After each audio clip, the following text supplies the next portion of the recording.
right, here we go. So, Mr. Bomar, I want to introduce you to the social work class. This is a very intelligent, bright group of students that are trained to go out and impact and engage the world.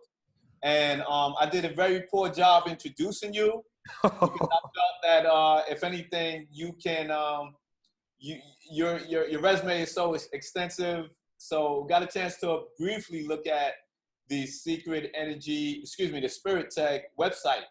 But please let the class know who you are. And class, I want to welcome you all to 7 Bomar. All right, homeless class, it's amazing to be connecting with you again. All right, thanks for that applaud. I'm not used to that. I just wanted to definitely connect with everyone today. Obviously a great friend of mine asked me to come in and to, talk about what has been really instrumental in what I've been developing and how I connect with others. And, I'm just looking to have really a concise masterclass about just utilizing some tools that anywhere you go, wherever you are, whatever you're doing, it'll allow you to excel to your highest potential. So I'm going to give a brief introduction because obviously everything these days is about accolades and credits and having some kind of authority to speak on specific subjects. And I also believe that is sometimes the reason why, some people that are more than equipped to begin to address some of the massive situations going on the planet still feel underqualified, and it's because they didn't get a Nobel Peace Prize or something that allows them to necessarily have a voice in an open forum of credibility. And that's, of course, unfortunate because now we see that things are changing, that now you can actually have your own podium. You can start on YouTube, right? And with that, you'll actually be able to even accumulate more viewers and more watchers than syndicated radio shows and even television stations. So this is a new world, and we want to constantly prepare ourselves for that. And we want to make sure that we have the tools necessary to what we'll talk about today, which is deprogram ourselves and to reprogram ourselves based on what will be most optimal in the experience. And again, just to give a little background on myself, about 7 years ago, I wrote a book called The Code to the Matrix. And that book was actually, it was concise with what I felt was the most valuable thing to me at that point. And I actually gave it away for free. So I believe that it started this weird chain reaction that if you really give what is valuable to you, because let's say, for instance, in the world, if I ask someone to, hey, design a website for me or do some graphics for me, generally it's how much I pay them that determines if they're going to go into the kitty and really get out those special images that they've been saving for that special client. That's generally money that determines that for them. But I was actually functioning at another capacity where I just had this genuine interest to pass this information that I had figured out along to humanity. And c'est la vie. Like I wasn't really too concerned about the response that I was going to get from that. I just felt like I was obligated to do that. So needless to say, when I did give that book away, I published it online for free on scribe.com. It went viral. So within 3 days, it had about 500,000 views. And I was just getting overloaded with emails because I left my email in the back of the book. Never thought anyone was going to email me. And I left my email address in the back of the book.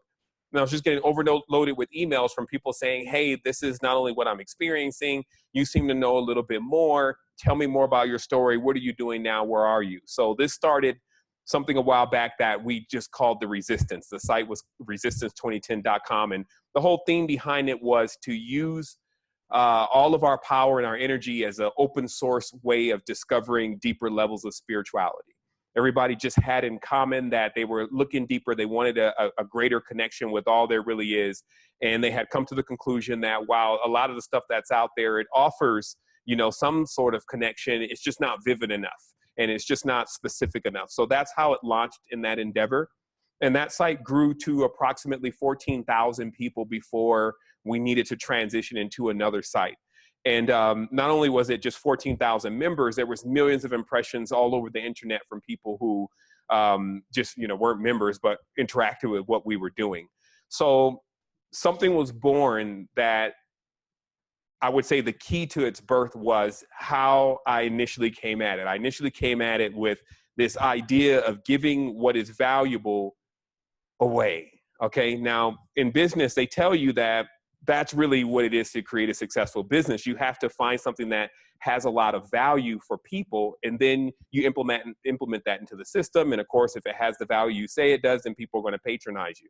So obviously there's different ways to create value. The society has now really figured out the idea around how to make people believe something is valuable. And you see that a lot in marketing. You see there's a specific sequence that they go through with first giving something for free, like WhatsApp did, and all these different apps and a lot of different things you see. They give you that free part of it, and then that's to develop more of a relationship with you. And then finally the big hammers drop, hey, this is how much it costs, okay? So if we look at these, if we look at these systems, we look at these prototypes, what we can come to a conclusion of is, first of all, this idea of what I want to introduce, which I call firmware, okay? And I'm sure everyone in the class may be aware of what firmware is, but if there's someone that's not, I will define it. In, let's say, a computer, the firmware is the part of the system you generally can't change.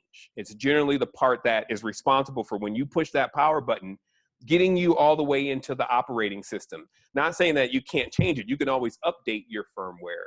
But just generally, this is not something that you're going to have readily, you're not going to be able to readily access it like you would be able to load in Microsoft Office or Word or something like this, right? And so we would have to ask ourselves, what is really the best template to use in 2017 to get a deeper look at what's going on in the mind, the body, and the soul, and all the things that they say that we're comprised of. And interesting enough, even though some people will argue with you, I found that actually computers were a really good prototype to look at to understand different parts of the consciousness.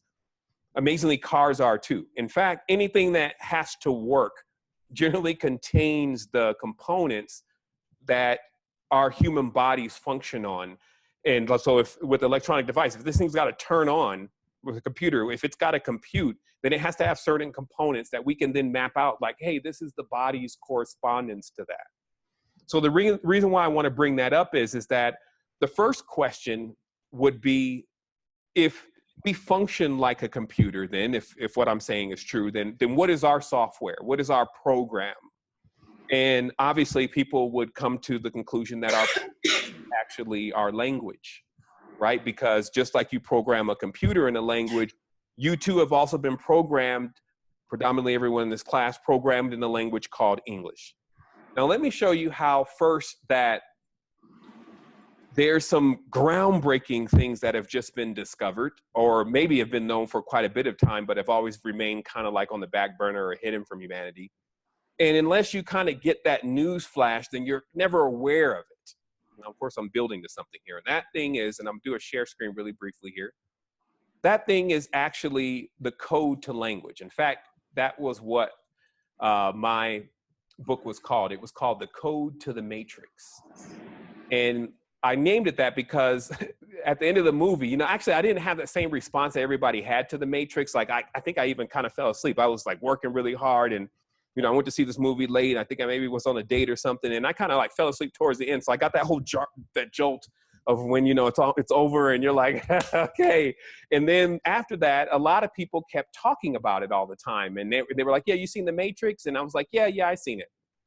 So ironically, I ended up writing a book called The Code to the Matrix years later, because when I tried to crystallize, since I realized so much of what was going on in the movie was true, when I tried to crystallize what was really the whole thing about, it was really about the agents getting the code to the mainframe. And if we can think about that, what that really means is that if they can get the code to your mainframe, like to control your consciousness, control your mind, then it can be programmed. So this is very far along on the quest, as I called it. This is what I discovered. That many of the ancient languages, like Hieratic and Demotic script, actually break down to symbols, okay? That what they are is they're actually symbols pulled apart. So what you're looking at here is Hebrew or Yiddish, and how when it's pulled apart, then you get this language, but when it's put back together, then you get this, what's known as a Megan star in history, which some people later on began to call the Star of David. So if you can imagine them, just what this means when you understand geometry and those kind of things, you realize that, hey, this is fascinating.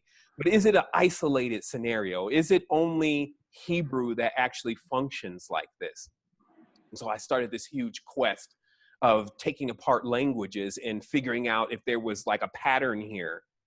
And sure enough, like years later, after studying many languages and realizing, yeah, there were some very intricate patterns, I still was in this search of finding English's pattern, right? Because when you study English and you go back really far, you realize that it actually connects to the Celtic languages. It connects to High Germanic. That's why really when you play English backwards, for anyone who's done that, it actually sounds a little like German. But what happens is that language is so powerful for us because it doesn't change like everything else changed. Like it doesn't go out like bell bottoms will go out and then maybe they'll come back in again. When language is set, it's set for thousands of years. And so when I proved that language was a code, then I was able to really define that for a prolonged period of time, there's been a system of programming going on. All right, so this is English's, what it breaks down to. And amazingly, all of these breaks down to what's called hexes in our geometrics, right? And this would get us into realization that language is even deeper than a computer program. It's more of a spell, meaning something that is a tone or a vibration or a frequency that has a certain level of power. It does more than we think, but yet and still, we look at music and we look at so many other things. And we know how much music has an impact on us, but we don't realize that it's those tones, it's those vibrations, it's those beats, and all that really is impacting us. It's really what's making us feel like, hey, we like this song, or I like what they're saying, or I believe what they're saying.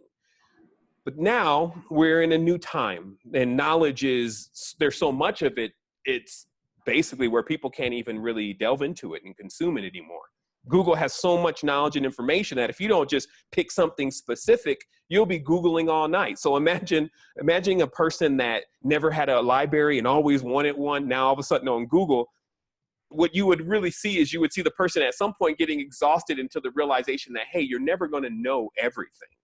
So what's most important is that you know the root to everything, the core of how things are controlled. Because not only does this have profound effects on the people that you'll be dealing with, it also has profound effects on the most important central character in the entire theme, and that would be you.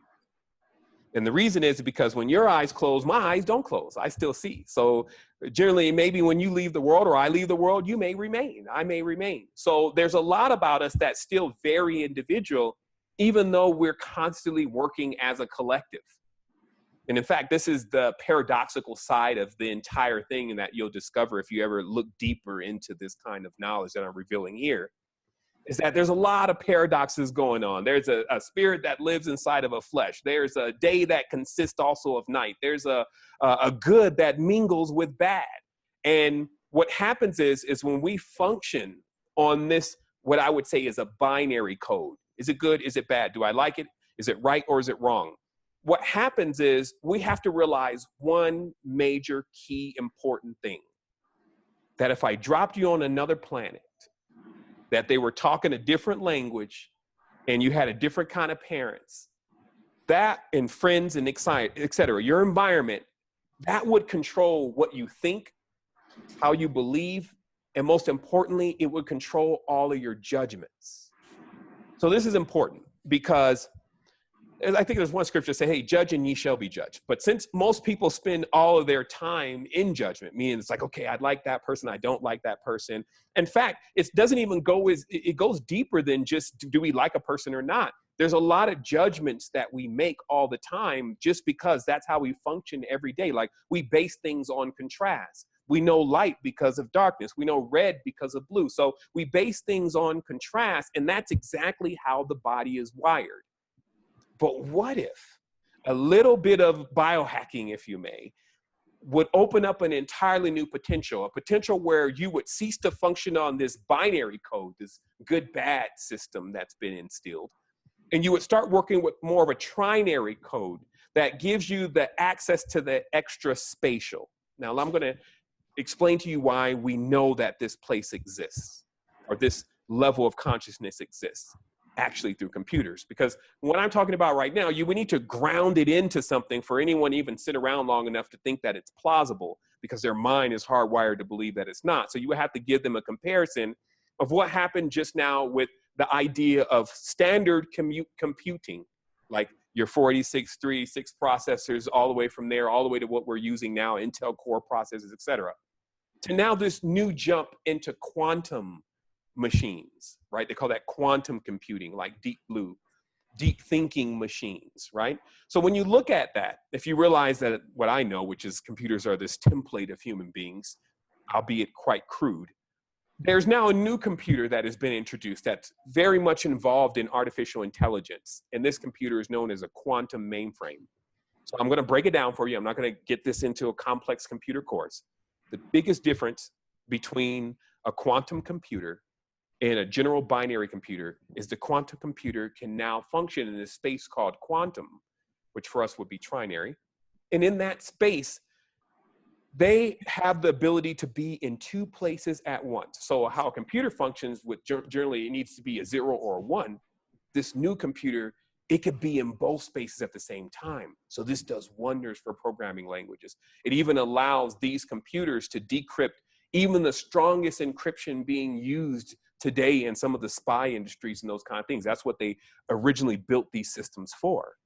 But how we cross this over into who we are is you need to realize that we are already trinary, if not beyond, but we were already trinary systems. We were already quantum systems. But now, because you're a quantum system, but you're using a binary software, you can't actually go and maximize yourself into the full potential of who you are until you learn to speak a new language. And this new language will actually allow you to go into any session, to any space, and to be able to communicate not from an energetic field of judgment, but from one who is there that is fitting in at the perfect time for a specific situation. And some people call that synchronicity. Like, wouldn't you love to always be in the right place at the right time? What I've actually uncovered is that what these binary languages do is they move like blocks in your mind, i.e. the geometry that we just looked at is basically a cube. It's like a cube tumbling over, but really your mind is a wheel. It needs more of a circular motion in order to move into flow. Now, many people call that the Zen. There's a name for this, that when someone's, let's say, playing basketball and they're just shooting that shot and they're just nailing it every time, they're not thinking, okay, so I'm about this far away, my trajectory is going to be about 35 degrees. And then once that, the gust of the wind, and it's going to catch it, and then it's going to, that's not what's happening. There's a zone that they're not even thinking about anything, and they're just in that space. And that space is the space you want to start getting familiar with. Now, don't get super excited. You know, I'm going to have some questions or be able to answer some questions, but I do want to say a couple things in relation to what I'm presenting here. Now, first of all, so we've started to uncover that maybe there's some programming going on, and everyone's heard of this, that, hey, you know, TV's programming you and all this going on. But now we know that the programming is as deep as the language. And where we want to go is we want to go into this firmware, this hard-coded idea of who we think that we are. We want to kind of move some of the things out of the way. We want to hit some switches in there. So how do we get in there? So first, we have realized that our ideas and our beliefs are formed by what has gone on with us in our rearing or when we're brought up. But I want to ask a question here just to get an idea of what the class is working with. By show of hands, how many here have heard of cryptocurrency? Okay. Is that like a half show of hand? I can't see the hand. It's like, is y'all resting the hand on the desk? So there's two hands. I think it's probably like what, 2 hands up? 2 hands. Okay, so that's 2, 3 hands. Okay. How many people are in the class? 19, 20-ish. 18. About 20, 18 to 20. Okay, so my mathematician, so what percentage is that? What percentage is that of the class that knows about cryptocurrency? Less than 5%. Less than 5%. Okay, so I want you to take this in your mind right now because I'm showing you a real life example. Now, when you come out of this class, the percentages are not going to change. About actually 2% of the world knows about cryptocurrency, but it's not about to change everything. It's already changing everything, and the banks are scrambling. But I'm just giving you an example, a powerful example, because what you'll see in this is that, see, if our minds are conditioned to just deal with traditional banking, that's how we understand it. Look, I work, you pay me, I get this dead president, and I go take him and do whatever I need to do with it, and that's it. Like everything else that goes on behind the doors of that bank, I ain't got nothing to do with, because after all, that ain't my money. Whoa, okay. That's actually a very straight definition right there. But what if it could be your money? What if you could be the bank? Now, I'm not here to talk to you about cryptocurrency today. What I want you to realize is that all the time, we always must be aware that something's jumping, something's moving, something's shaking, something big is happening. And just because you don't know about it doesn't mean that it's not taking place. And even more than that, it doesn't even mean that if you found out that you would be able to regroup yourself and do something about it if you didn't know how to go back in and to reprogram your firmware. Because there's going to be a lot of stuff that comes up. It's going to be, it's going to be endless. Why would I want to put my money somewhere else that's in something I can't touch? And why would I want to switch off the dollar? And there's just going to be so many questions. But what you're really saying is, I don't understand it. I don't want to understand it. It's not how I really function, nor do I have time for that. And I'm moving on. Now, what I'm here to tell you is cryptocurrency is the equivalent, if not greater, than when the internet was introduced. Now, maybe everyone in this class is a bit younger. However, I'm 38 now. So I was there when Prodigy first came online, and then American Online came in a little bit after that. So I was still a kid. I was probably in 8th grade, something like that, but I remember the whole thing. Now, if at that point I had bought yellow.com, which I could have, even as a kid, red.com, just those two domains right there, have at least $20 million on me right now, okay? So this means that something happened that we were able-bodied to do something about, to get involved in, but somehow we missed out. We missed the train. Cryptocurrency is that same thing. But this time, I would hope that, as I say to myself, hey, but this time now you're a lot older and you're more wiser. So I've definitely gotten involved. And even for this class, you may take that information, since you're already getting into information and educating yourself, and you say, hey, maybe this is something I need to investigate, and then it change your future for you. And then maybe in the future, at some point, you'll be like, man, I'm glad I listened to that guy in the class. Or maybe you'll be that person like I was when this old guy was telling me when I hit 23 or whatever, and I just had got my Mustang 5.0, and so I was on something else. And he was like, youngster, why don't you take like a little bit of your money, like 20% or whatever, because I was actually doing well, and put that into gold or something. And I was like, okay, donuts, see, so there's this disconnection that happens. And I realized that this disconnection, when you realize for yourself, like if we look up at the sky and we can see that it's cloudy, so we know that it's going to be a rainy day soon. Why can't we look into the reality and see, after some earthquakes, some eclipses, some hurricanes, that maybe the future is going to change? And instead of actually being like always at the other end of the stick, starting to prepare ourselves for the change, starting to plan. And this planning, it first starts with yourself. It starts with you going back on yourself, like laying yourself on this operation table. And you're saying, okay, now I'm forced to go back into this being that I know as myself, and to make some adjustments about how I see things in order for me to reach what? Okay, so this is a big part of what I want to talk about today. For me to reach what? See, we set these goals in life. And what I've often found is that when people generally reach goals, if they didn't make any more goals after that, they kind of get clueless after that point. And they just don't know what to do next. It's just like, I never prepare for it. So it's better to either create a great goal for yourself, or to create like a sequence of goals that keep rolling one after another. So I prefer personally to set a great goal, because I don't want to start trying to memorize every single stage of things. So what is the greatest goal that you could set for yourself here on planet Earth? I'm not going to say anybody answer that question, because it's just like a really open-ended question. The answer for me is sovereignty. And I'm going to explain to you why. Sovereignty. So what does it mean? It basically means to be able to handle yourself, to not depend on anybody or anything. And there's a great level of comfort and power that comes with that. But few have ever been able to achieve that if you look at history. How many actual people have functioned as sovereigns? So sovereignty is funny because it starts with when you go home, when you turn on the lights, that power, which is what it's called, is coming from something else.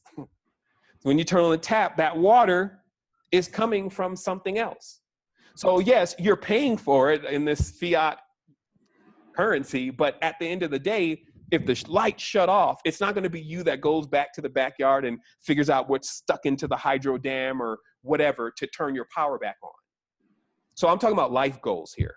Your life goal should always be, just so you don't get distracted in that whole path of achievement, sovereignty, to one day be able to sit on your own land with your own well, with your own sustainable energy, flip your own lights on. Because when you do that, you'll receive personally, even along the whole process, if you just keep that in your mind, you actually start developing yourself into the highest, if you want to say players in the game. If we want to look at the matrix itself sometimes is being some kind of game. That's why people sometimes say, hey man, you got to learn how to play the game. Like, so all that goes on out there that you'll experience when you come in with your heart, meaning that this is about social work. So you'll come in with your heart and you'll see a lot of people won't be actually coming from the heart space. They'll be coming from more of a mechanical / matrix based state. Like, hey, what is this going to be benefit us? What is the bottom line? How many numbers can we accumulate for this? So they're going to come at you with that. And what happens is that this is how a heart becomes cold if you don't remember your goal. Because see, the heart can become cold when you start observing that others are not in it like you're in it. That's one of the main things. It's like, okay, so they just trying to keep their job, or they don't even care what goes on with those kids because they just want to get the stamp of approval so they can say that they actually accomplished something. So you'll see a lot of that. So if you're actually depending on all of that to drive you to your personal goal, this means that you won't make it, because the moment you start experiencing that too much, you'll be like, okay, well, I mean, it's not what I thought it was. It's always what you know it is.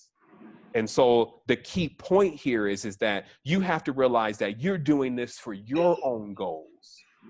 So this is a big shift in how we normally do things. We always say, well, I'm doing it for the kids. Well, I'm doing it for the adults. I'm doing it for the people who are homeless. I'm doing it for the people who have injustice. No, you're doing it for yourself. Because if you're not into it anymore, then none of that is going to be able to benefit from what you have to offer. You'll be just another person there, hollow, with the program running, doing something generally like maybe pushing paperwork. Okay, here's another person's house I'm going to go to. Okay, let's fill out the form. How's everything doing? Okay. And it's going to be a real loss of who you truly are, because you have to also remember this is a part of your identity, this field you're embarking in. However, the greater side of who you are, this needs to be a process of you getting to that. That way you don't feel let down, because you'll have lots of successes. Successes is when you change someone's life. Successes is when you open up a company, let's say, and it works. Successes is when you file for a grant and they give it to you. Those are your successes. But fulfillment, these two different words are totally different. Fulfillment is when you can lay back at 40, 50, whenever you achieve it, and really feel no regrets. Feel like you got the t-shirt. If you left Earth now, you wouldn't need to even come back, because there would be nothing to come back for. You did it. So really what you're pushing towards is this fulfillment, and to demystify what really exists in there for you, because I had to go and explore that and figure that out. It was the sovereignty. It was the awareness that I could be personally working on the path of becoming the Lord, the master, the God of my own creation, right? So this means total responsibility put back into your place. See, so now a lot of people, they want to know, well, how come I'm always so dependent on so many other things? Because think about it, like when you get into the field, and you got a plan and you're ready to get it done. And then they're like, but hey, we need to get that approved first. And you know this is going to work. You know this is going to impact things, but they're still going through that same mechanical process. What is going to allow you to come up with the system that's necessary to get it done, even if others don't want to do it? It's going to be based on your own volition. It's going to be based on your own strength. Now, here's something that I've also learned, the last tidbit here.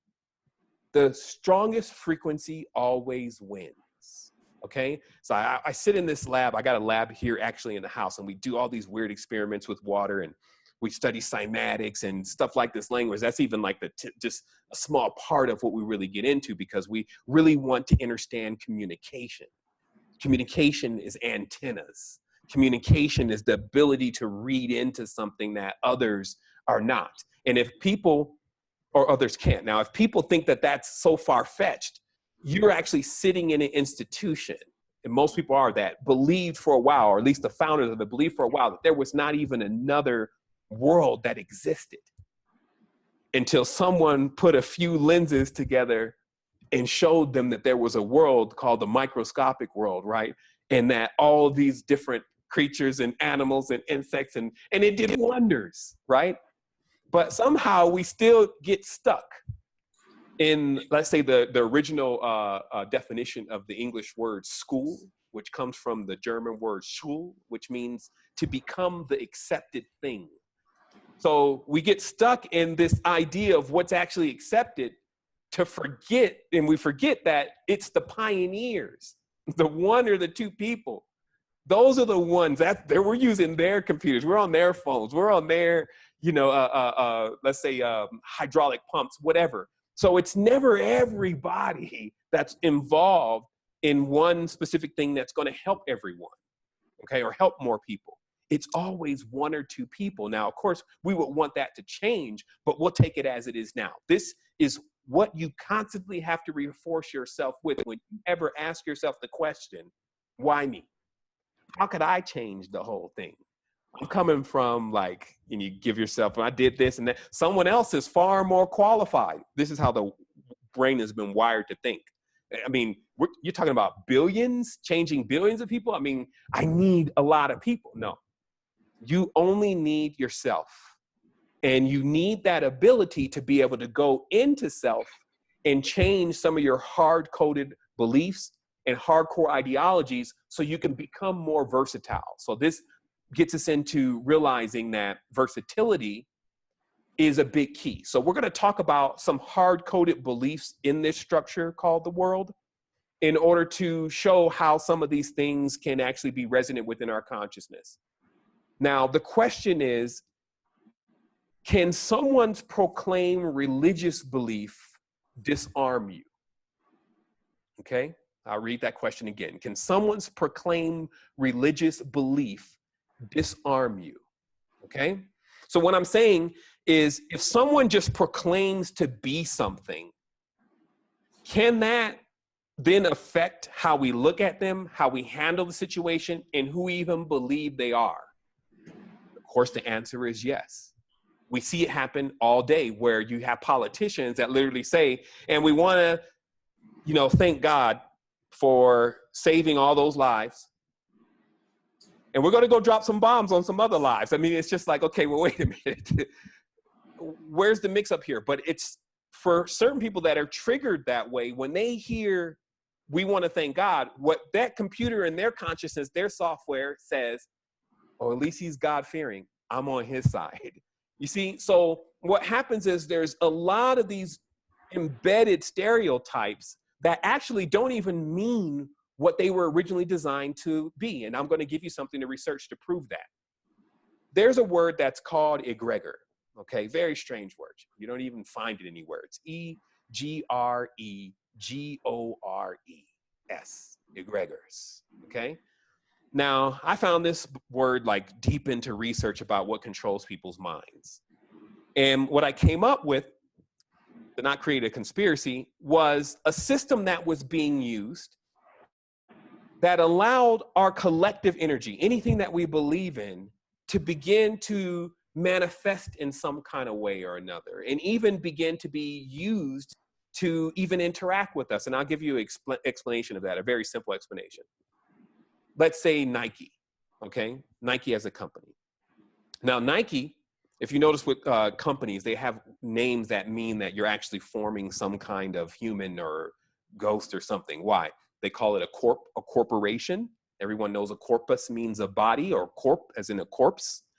They say, hey, let's form the entity. This is generally a word that's a reference to actually more of spiritual beings than actually brick buildings, but they use that word. And there's a lot of words that are used because they're not reinventing the wheel when they create the biggest companies. They're actually trying to redesign what's actually in the human body and then bring it into like a functioning structure. That's what they call the great work, okay? So what has been discovered is that you have these systems that are formulated on these principles, okay? And this is what an egregor means. It means that when something is started, that there's a specific set of rules, a ritual, if you may, that must be conducted in order for it to remain in the status that it's been created for. And also, it will continuously grow and become more powerful, okay? So anything can be egregors. You can create them yourself. You could even be one if you alter into another state of mind. You deal with them in religion. Some of the religions are the most powerful egregors. But let me give you a deeper definition. Let's say, for instance, at the beginning of Christianity, right, which was Gnosticism, you had a group of individuals that believed in something, and then they set up rules and a structure around it, which is just called a ritual. And as long as everyone practiced that ritual, then it would keep growing the more that it got larger. But unfortunately, the rules to an egregor are, if somehow those rules are not continuously followed, those rituals are not practiced the way they were initially by the ones who created it, then it actually starts to take on a life of its own. That when we get together, let's say 100,000 of us, and we believe in something specific, we actually begin to animate it. See, you know, they always want to know, where does nothing come from? Well, I can't tell you where nothing comes from, but I can tell you how things get into this space. And it's through concentration of passion. Okay, but that's how you also came into the world. They call that an orgasm, concentration of passion. Okay. So even deeper than that, when ideas are bought, and there's ever seen a martyr and how vigorous they are? So there's a concentration of passion when something's created. Now, some people create companies like that. They have such a strong passion to create this new thing. It's like, and then they got the rules and they got the merch and the set down, the branding, and you see, so that's what I'm talking about the ritual. It creates something. And then the more people believe in it, the larger it grows. So in conclusion, you have so many of these egregors in the world that have lived thousands of years, ideas and concepts. Because those frequencies are so dominant, like I said, the strongest frequency wins. This means that oftentimes a mind, especially a younger mind that's still making its decisions, still determining what it likes and what it doesn't like, can be completely conditioned by a much more older dominant frequency that has never deviated from what it is, or slowly grown over a period of time. So this leads us to ask ourselves the major question. Why aren't people really riding around in Model Ts right now? Well, the answer to that question is because we upgraded it. We don't, that engine, I mean, nothing like what you would see in a Bugatti, nothing even like you would see in a Hyundai. Everything has changed. So why can't we give that same update to the highest level of what we believe in? So if you say, so what field controls the highest level of what you believe in? It's actually spirituality. Like, who is the head honcho of the entire thing in most people's mind? God. What would happen if the person switched that to themselves in total realization that they are God? If you think about it, if it says you're a son of God, let's say in most traditions, they at least claim that you're the son of whatever the deity is, or the daughter of whatever the deity is. So what happens when you grow up? Do you not become the full grown one? So, I can only answer the question for you. You would have to experience it yourself, but the answer is yes. And what occurs from there, what happens in the world for you is your unique story. Because this is the main thing that I found out about the whole thing that was just, I just constantly in these aha eureka moments. But you know how this one thing on my finger right now called the fingerprint is unique to me, right? Are we all aware that the fingerprint is unique, right? It is something on us that literally shows us that, nah, you are all not the same. Everyone has their own spin. If you think about it, that's what it really is. It's a spin. So even when you say, hey man, put your own spin on it, that's what's really being referred to. Take the core of what's being said and then put your own spin on it and compute it in your own consciousness to say, okay, so ultimately, what is this person attempting to assist me with? What kind of resources is here for me to mine? Now, obviously I've dropped lots of jewels. For some, it may have just completely went over the head what I was referring to. Some, it just hit right into the heart and it's just really at home. Others will write it down and ponder it a bit more, may even develop a philosophy of it. But the truth is, that's all of what we're here for. We're here to have this experience with one another, to receive another person's experience. Of course, we need to go and have our own, but it's to increase what we do. So we're not just downloaders. Just remember that. We're not just always taking in the program, because that's what the reality wants to do. It just wants to hey, this is what I need you to do. We got friends like that. They just want to commandeer all of our time for what they want to do. So this is not foreign. It's actually a part of human nature. Sometimes we would even make it diabolical, and it does have sometimes those kind of underlying themes. But the truth is, it's who we are. So what you have to do is you have to make sure in all of that, that being naive or having a huge heart doesn't allow you to escape the facts that there's still mechanics of what's going on here. Like even what I'm showing you within the language, when you really study it, it allows you to forgive everyone. Let's say, for instance, you're holding grudges with someone maybe hurt you, those kind of things. You realize that, shoot, there's a whole nother program that's going on in most people's consciousness. So even the people that are halfway functioning, halfway wanting to do the good thing, and they may just pissed you off a little bit, they have to be completely fortified within themselves and strong within themselves to just stay sane in this. So that's why you can always go back to yourself and realize that you're enduring so much in this experience. But what you should know is, and I'll say this and I'm done and I'll take some questions. What you should know is that this is how the whole thing works. It's no different than our process of getting here. When somebody wants to ask the question about, hey, how do we even get here on earth? What is all this about? No difference in the same process of what your parents did to bring you here. And in that whole process, there's a very key point that's often missed about us bringing any large projections, any massive ideas into this world. What that's about is, I'm sure, seen large trees. Let's say the sequoia. Have you ever seen a sequoia tree seed? Sequoia tree seed is no bigger than half of my thumb. But yet, this huge tree is growing. So why is there this process of making something massive small first, as small as it can be, and then it grows up to be this massive thing? Why is it that process? Well, so that it can get through the womb. So if we look at, and this is the biggest analogy of all, if we look at what's really going on even with us, we were made infinitesimally small, placed into this little bitty developing unit called a womb, and then an egg, and then we develop into even who we are now. And this is the process of how things work. This is the royal blueprint, if you may. So always remember, with your big projections, you got to know how to crystallize it into that seed first. So that way you can get it into the womb of earth. See, because let me just show you just how you know this exists. Where are most of our ideas at anyway? In our consciousness, right? Like we may even share them with friends. We may even dream about them. They're not necessarily here yet, but they're somewhere. They're in this other space. So to get that here, it's got to pass through a womb. And how to get it through the womb, this is why you don't have grown adults, baby coming out with a beard. Like, it's not going to happen because it can't go through the womb like that. You always have to remember everything that you're designing, learn how to secure it, to pack it up properly. That's why I say you got to have things like focus, like sovereignty, so nobody's bothering you when they're doing something stupid.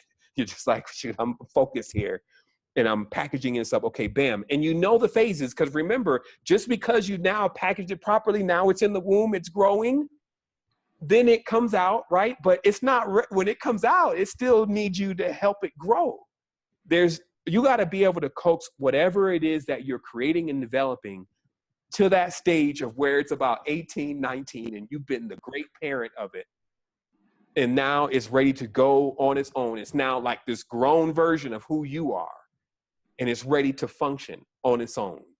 And this is how we can begin to use other templates to interpret what we're experiencing in the reality. Because see, even language, this is why in deep conversations, parables are always spoken. It's because language as it is by itself is not capable of giving us the expression that we need when we're talking about greater things, mainly ourselves. So we're forced to come up with stories. This is even what happened in Egypt. They zoomorphied everything. That means that animals have more characteristics. Like if you ever watch the ibis, how it moves, how patient it is, how precise it is, how it treats itself when it gets sick. It gives itself its own enema. So if you ever watch this bird, if you just had that bird as like, let's say how we would say the letter A, it's going to mean so much to show someone that bird when you're trying to write something to them than it ever would be if you wrote them an entire paragraph, because it's giving all of the traits. It's giving colors. It's giving so many more things. So that's what the ancients used to communicate. That's how embroidered their language was. Now we're using a language that's basically made out of syllables and doesn't truly give us the expressions of who we are until you build on that language. And this is why we can describe what we talk about, what we really feel, even though it may take us a little bit longer. We use spoken word. We use all these different tools to really music. We use all of those things to express, to put more body around what we want to communicate.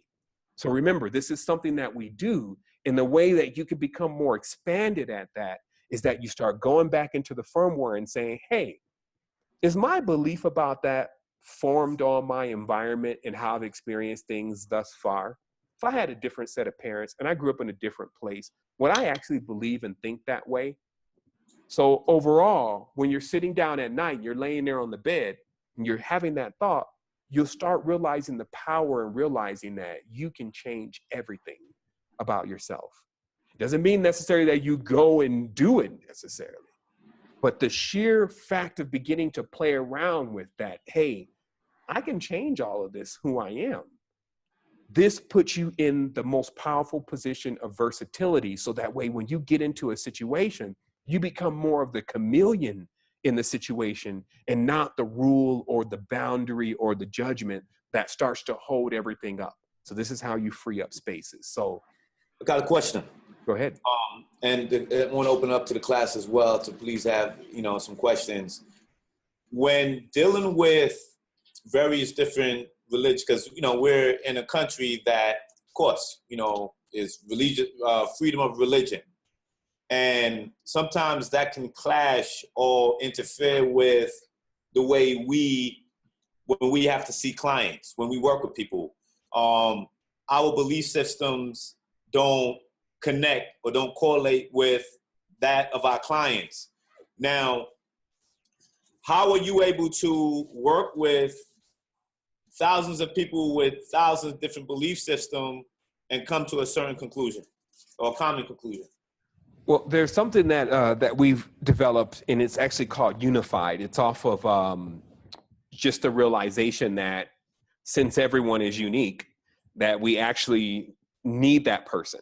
It's like the same thing with the structure of any kind of business. You work to find something that actually others are missing, and that's kind of like what's unique. It's like if we're missing it, it's because nobody's really delivered it to this point.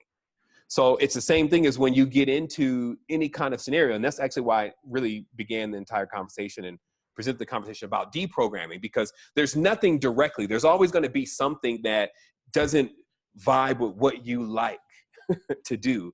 That could be a religion. That could be how a person is being treated. That's the color paint on the wall. There could be an endless amount of this that actually could hold the same amount of weight and vibration. So what I basically chose to do in this conversation is instead of focusing on how we're going to just change that verbally by saying, hey, you shouldn't be like that. Like if other people have other beliefs, then their beliefs are filling in a certain structure, and we need that entire structure. Kind of pulling it out of the way would be to collapse the entire thing. It's literally like if you remove that one card that's on that bottom of that card house, then it all falls down. All of what we know as culture, and this is obviously what you're studying in history and these kind of classes, but what we know is that everything is collectively building.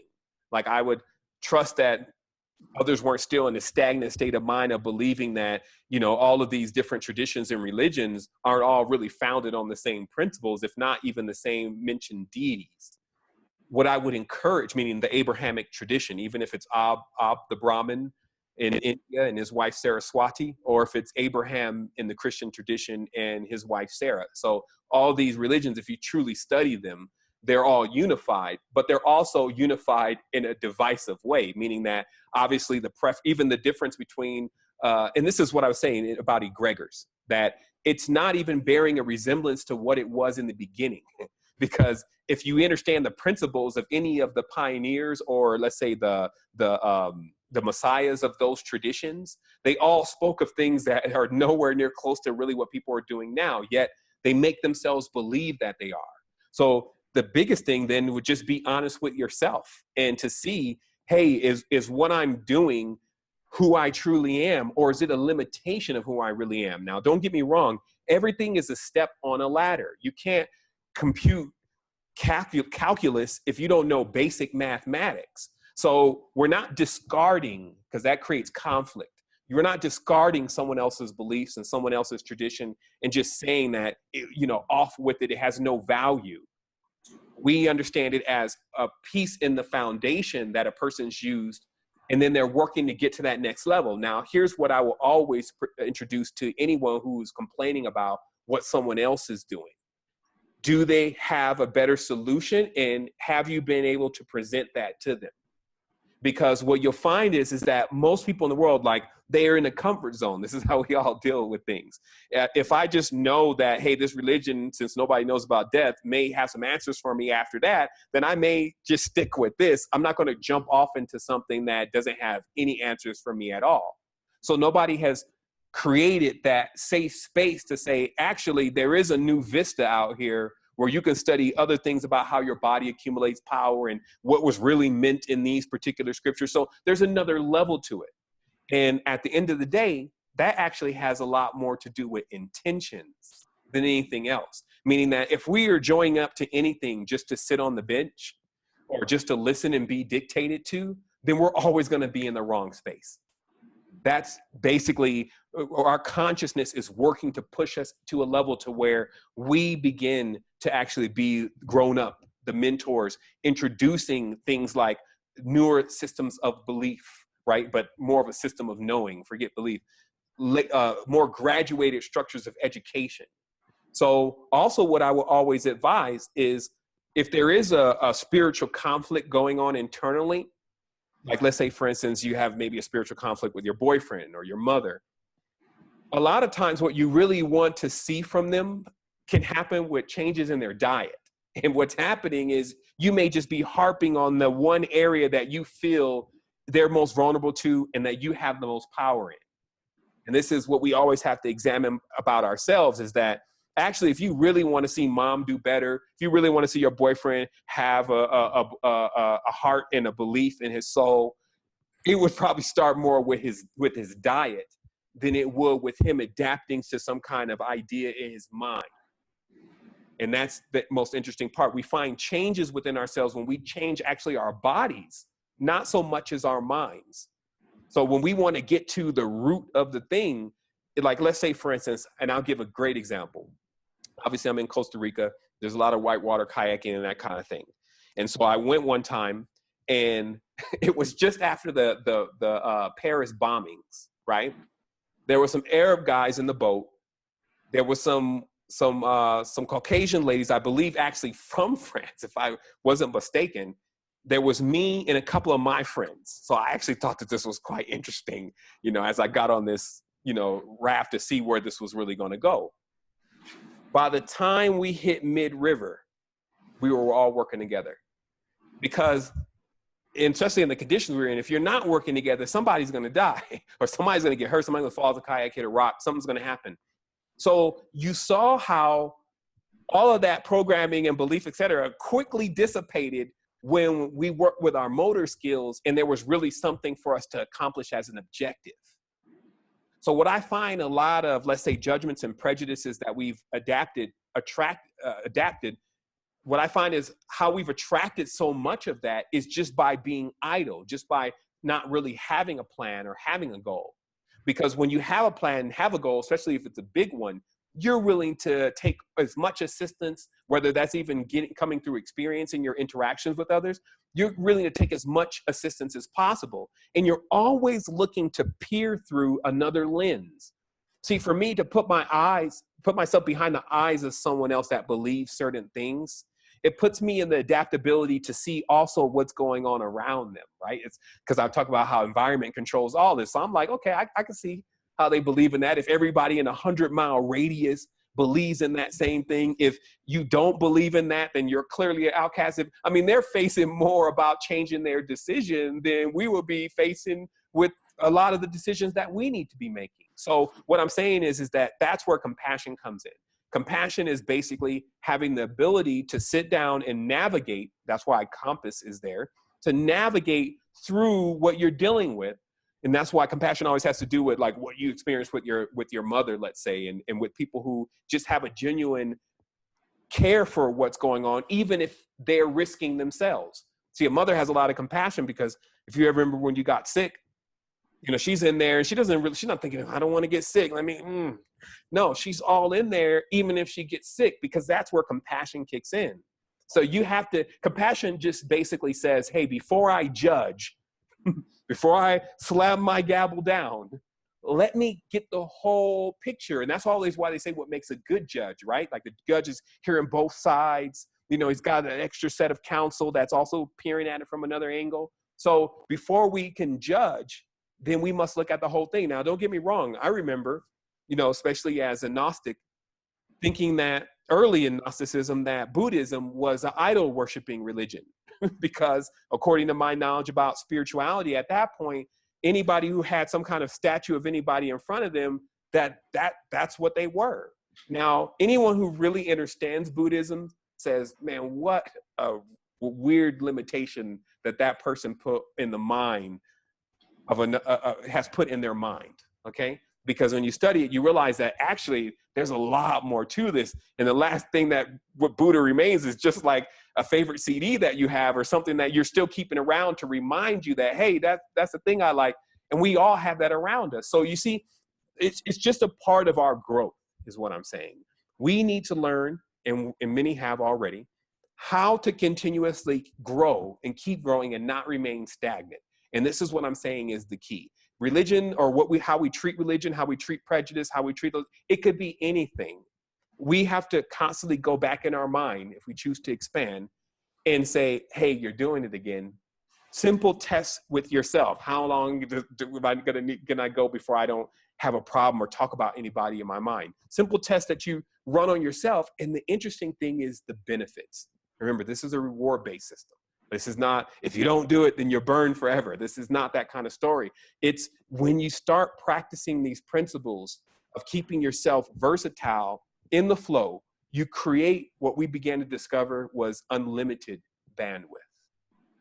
And that's the easiest word to use for it, unlimited bandwidth, meaning that you can go into any situation and get a full open line of communication, because obviously you've understood how valuable communication is. But let me just show you how to turn things into parables and metaphors so you understand it deeper. If I call you through Skype, I can have a mega connection, 50 up, 50 down. And if you have a bad connection, I'm still going to get the and I'm not going to be able to cut the video on. So that's because of the bandwidth. So when you have opened your bandwidth, this means you're now receptive to the experience. You now open that communication for even more than just verbal, You can open it into video. You can open it into real life. So yeah, I guess it's probably a good time to take questions. But this is going to be one that you may have to go back over. But, you know, I'm sure there's plenty of apt pupils here. So you can, you know, I'm sure you're getting it just overall, the gist of what's being said. Any questions? No questions? Yeah, no, I was just thinking, like, I have general, like, philosophical questions. I don't know. She has a philosophical question. I love those. She may want to come a little closer, though. I can repeat the question. Okay, great. Okay, you can. Sorry.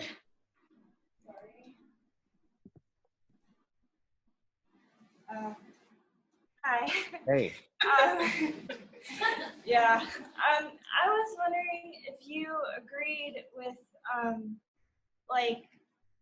so you obviously don't agree that language is like, you wouldn't agree with, say, Chomsky's theory of nativism, you know, for language, would you? Like, you argue that we are shaped by language, but that we don't have language, like, inherently in us. Right. That is the real big surprise, because obviously that's kind of logical to believe in things that way, that obviously language would develop and form itself. And actually, it doesn't work like that, because this geometry that you're looking at is actually embedded within the body also in different areas, also in the DNA. So it's really to say that DNA is actually the language. And what it does is it unravels itself over a certain period, which we call evolution. And that unraveling doesn't necessarily create what sounds like a more complex language. It creates the awareness of communication. And then how we choose to communicate from there actually seems to become universal. And the reason we know that is because we find linguistic systems on totally different parts of the world actually very similar to each other. So of course that's confused things, because some have then started developing a theory that maybe there was like some, and again, this has led to some really wonky ideas, not saying that they're wrong, but that basically someone had to have the ability to share the same language with people that were completely on different sides of the continent. But again, the best thing that I found for myself that allowed me to kind of like truly benefit from all the knowledge, because let's say, for instance, if someone's working at CERN, right, as an engineer, you may have been an engineer for 14, 15 years, and there's enough in what you know to really crack into something, actually even anti-aging properties.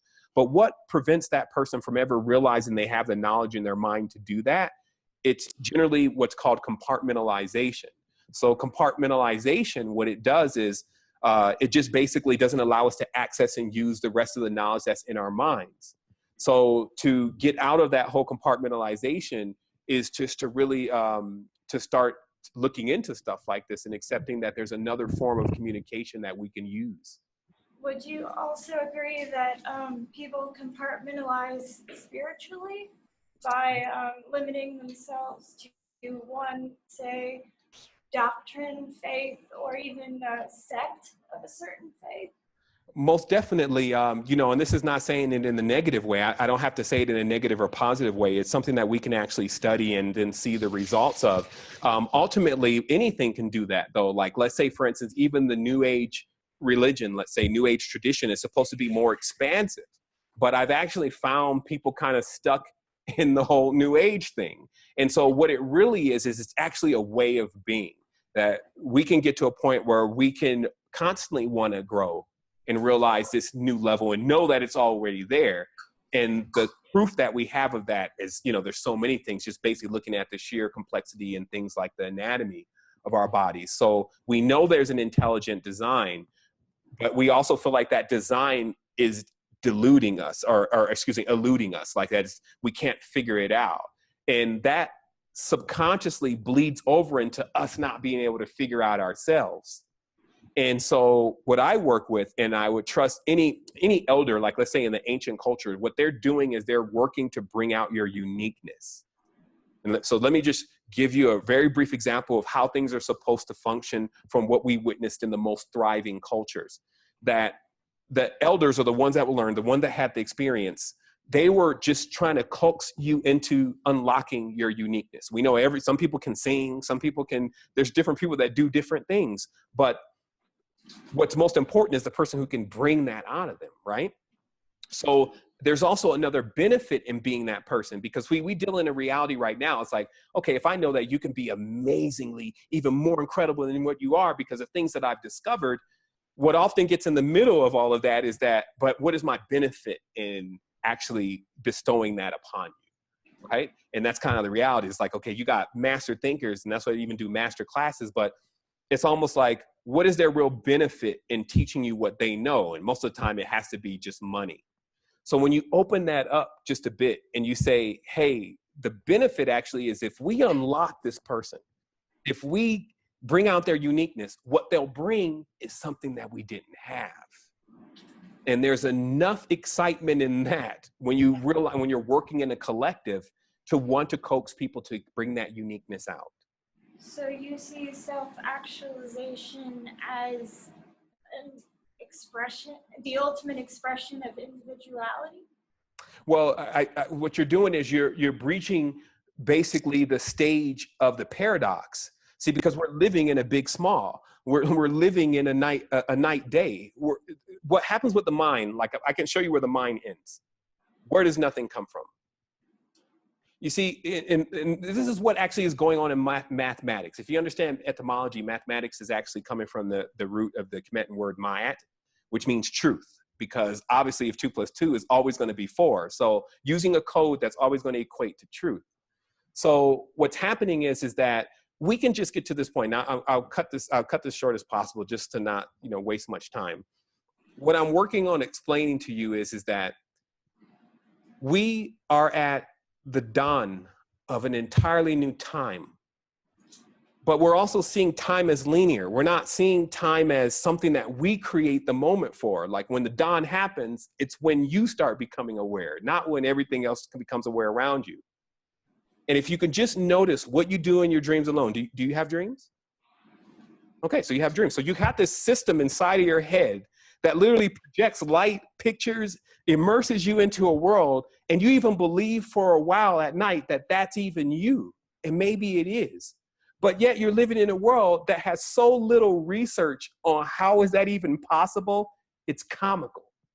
Meaning that a tool that we can use, because maybe you've heard of people who can lucid dream. These are people who actually can control themselves inside the dream. So wouldn't that be a great educational tool if we could just use our dreams as our world that we learn things from, since it feels so real? So that's why I was saying there's a new thing that's coming. And many people here may be the pioneers of that. And you start realizing that when you know yourself, like when you start cracking into all this and you realize some of the big things, the mysteries of the Sphinx, all of that, the thing that you're most fascinated about is not yourself. It's actually the people that are around you. Like, how are they even in your space?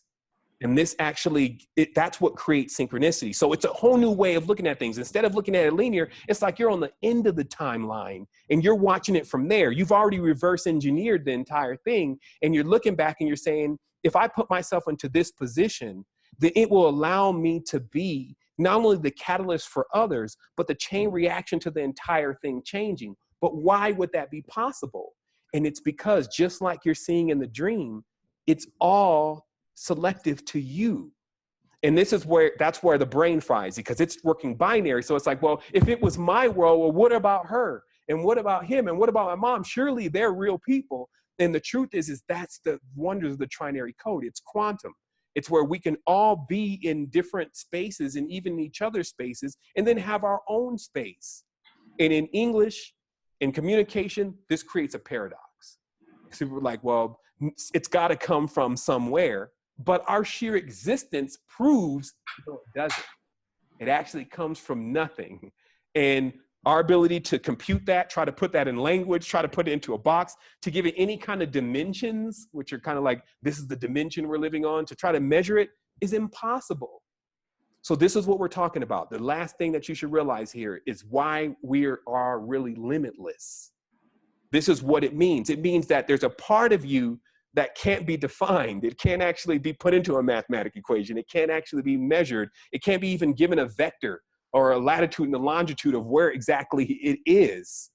And having that alone, man, that is the greatest gift. So in any of these religious traditions, they always have this parable about wasting this gift. And they term it in different ways, the talents. So even having 2 arms, 2 legs, and a head, a mind that can halfway compute, that's more than enough. You don't want to add on, and I need a triple masters, and I need a Mercedes, and I need to live in. You don't need to even add on any of that stuff because you already have something that's far more superior than that. Thank you. You're welcome. Is there any more questions? I want to respect your time. Anybody has any questions before we take our break? I don't want to. Okay, I'll repeat the question. Well, so basically, the whole concept is that, like, we're looking at technology, but we're using technology as a metaphor for our consciousness. And basically, what we're saying is that we, like on the trinary system, that we have like so much more ways that we can, I guess, function. I'm like not looking at Exactly. You have more versatility. It basically gives you that floating point. It gives you the ability to, instead that you made a decision or that you judged, it puts you in a point to be the observer, if not the arbitrator in the entire thing. Because honestly, when you start looking at energy consumption personally, like when we get upset, when things are not going our way, when we don't like something, there is actually an alarming amount of energy that is actually being spent in that process. So we're talking about being like the Prius in the world. You wouldn't spend all of your energy on processing a judgment. You would actually stay in more of a neutral, and then you would use the power that you've accumulated to actually produce a solution. as opposed to using up whatever it is that you're processing. So Exactly, because what would happen is the mind would just continuously, let's say, we're just talking about specifically in dealing with, prejudices of any type. The mind would, basically what happens if you watch it like let's say if we want to put this back onto the whole computer thing, it's like a code that keeps having an interruption. So it doesn't actually allow you to completely turn the wheel completely because you keep having to stop it. And this creates a disruption in the flow of your consciousness. Right, so we're not necessarily looking like bending like different, like the movie Lucy. Well, we're not looking at it. Go ahead, say that. Say what you're. We're not necessarily looking at it like we're about. Have you seen the movie? Yeah. Okay, so are we trying to get on that level to where we're opening up our minds on a more broader spectrum to I guess achieve To just answer your question directly, I have what everyone else is trying to do. I work to be a catalyst to promote people to do that as much as possible and give them the tools that's necessary. That level is very real. It's actually much more related to, let's say, if we called science authentic, we can relate it to science of how to achieve that. We can show that there are actual, not just bioethnogens, but actual different plants and trees that open up a different level of phenomena of experience. Like even the Nobel Peace Prize winner for DNA discovered that the pattern itself while on LSD. And it's just a simple thing. It actually boils all down to energetics. That's why, in many of these classes, they tell you, hey, everything is energy. But at the end of the day, what kind of energy does the body run on? Like what energies is assimilable for the body? It's not electricity, obviously. And the answer to that question is obviously chi. Chi is a different level of energy, prana, etc. So when you learn how to cultivate those kind of energies and then boost them, they give you the ability to turn on centers, different actual glands in your body that have different phenomena. So let's say, for instance, most of these are in your head. So how the body works is very similar to a thermometer. It uses the energy to run the primary centers of the consciousness or the body. So actually the predominant one is your reproductive organ. So if you expend yourself, let's say in an orgasm or whatever, semen or whatever, it generally will bring the energy down, and then the body will divert all of its energy into recovering that power, and then it will move to the rest of the centers. So this is, facts, what's discovered in anatomy, what's discovered in biology. So what happens is now, if you're looking at it as a thermometer, now the last area to generally get this kind of energy is really in your consciousness, your mind, which is, of course, the encasing the thymus. The hypothalamus, the hypothalamus gland, and then the thymus gland, the thymus gland, the pituitary gland, and those glands that are in the head, which are actually responsible for projecting your dream. And that's why I was saying it's kind of comical that one of the most creative centers in our consciousness are the least explored when it comes to biology, but there are papers on it.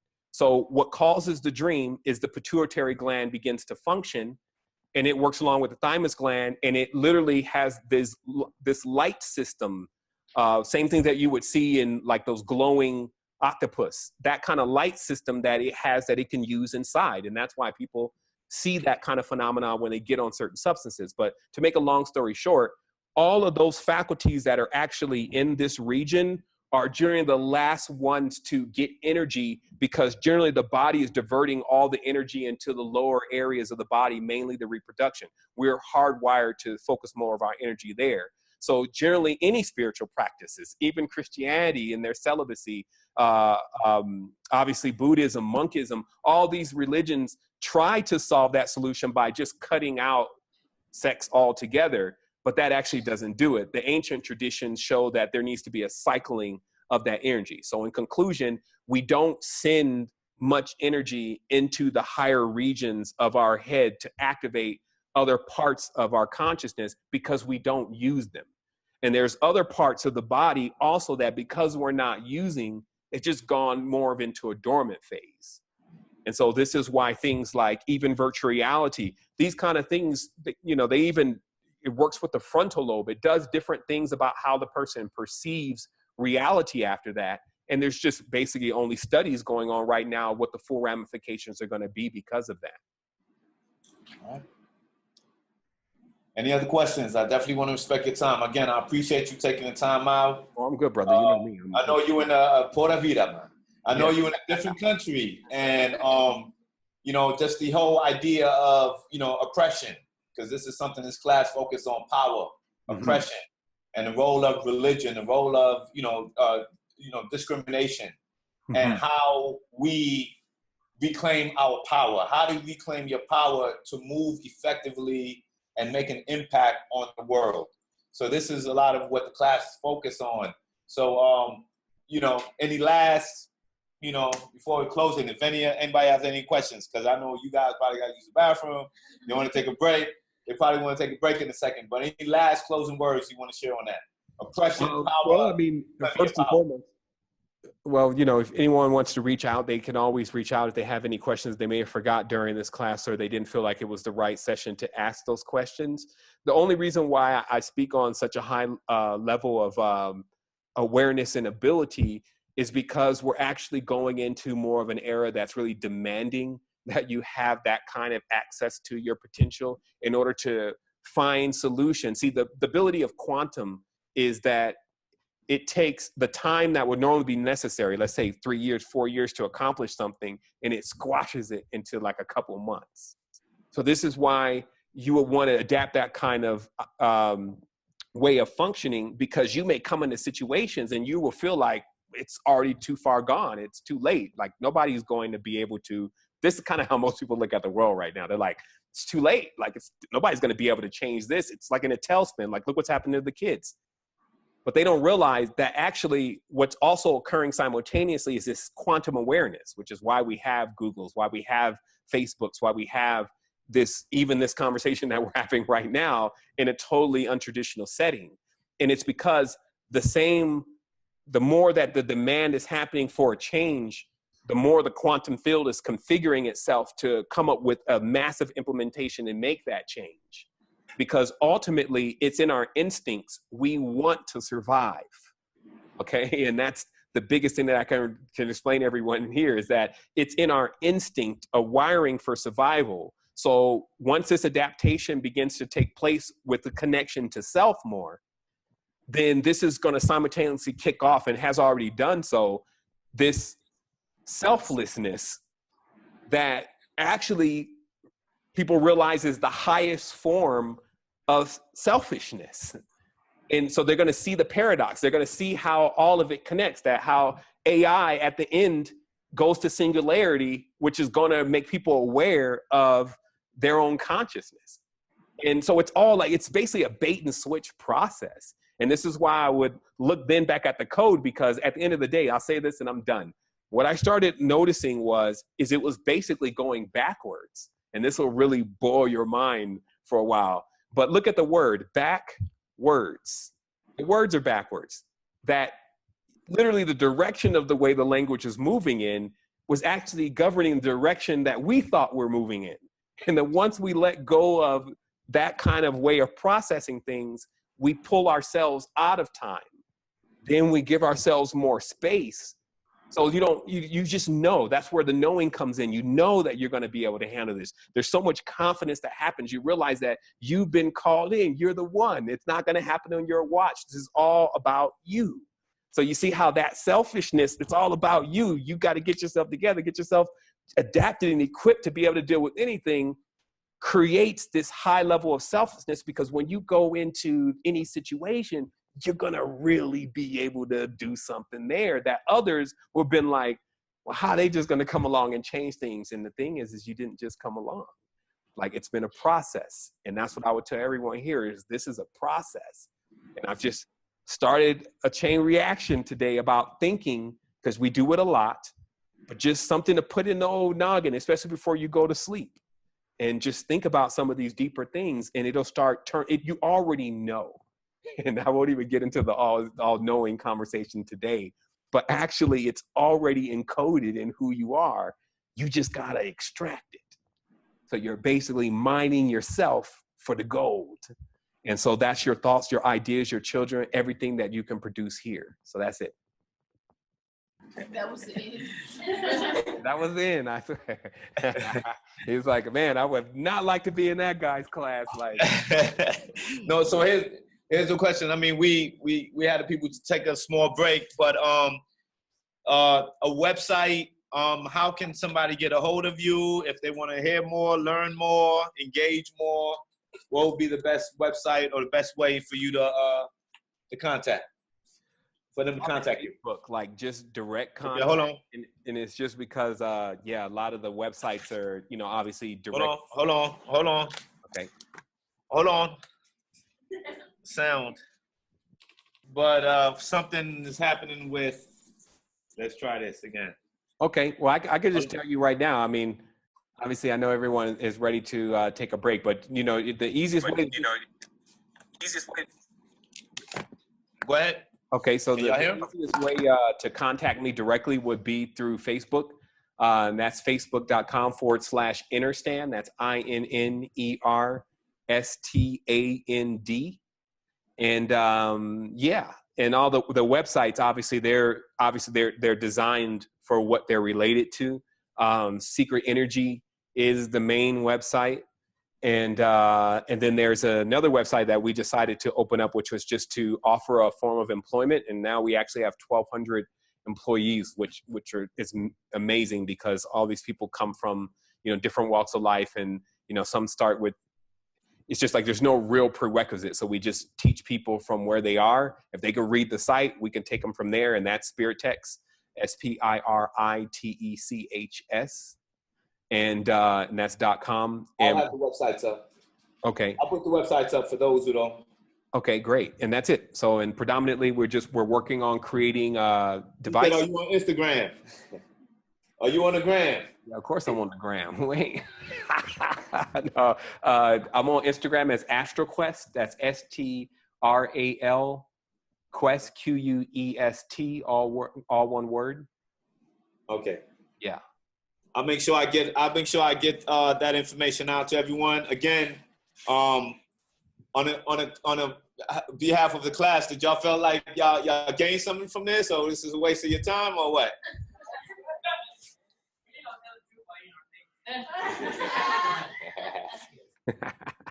No, but we really appreciate you taking the time out to really contact us and to just take, to share some of these words with us. And I think it was indeed powerful in a way where it is an opportunity. It is a paradigm shift where we have to start grounding who we are, especially in doing the work that we are tasked to do. Exactly. And I appreciate you at least giving us that opportunity, sharing some of those opportunities with us. For sure. For sure. And then while you're doing stuff for others, don't forget about yourself. Like, keep developing yourself. Don't get stuck. All right. So I'll definitely leave with that. Appreciate you, big brother. Okay. And you have a good one, all right? You too, wholeness. Wholeness. Okay. Bye-bye. Bye.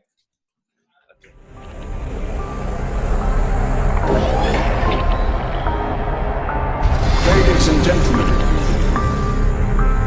welcome to the next generation of science. Is there any way in which one's mind can be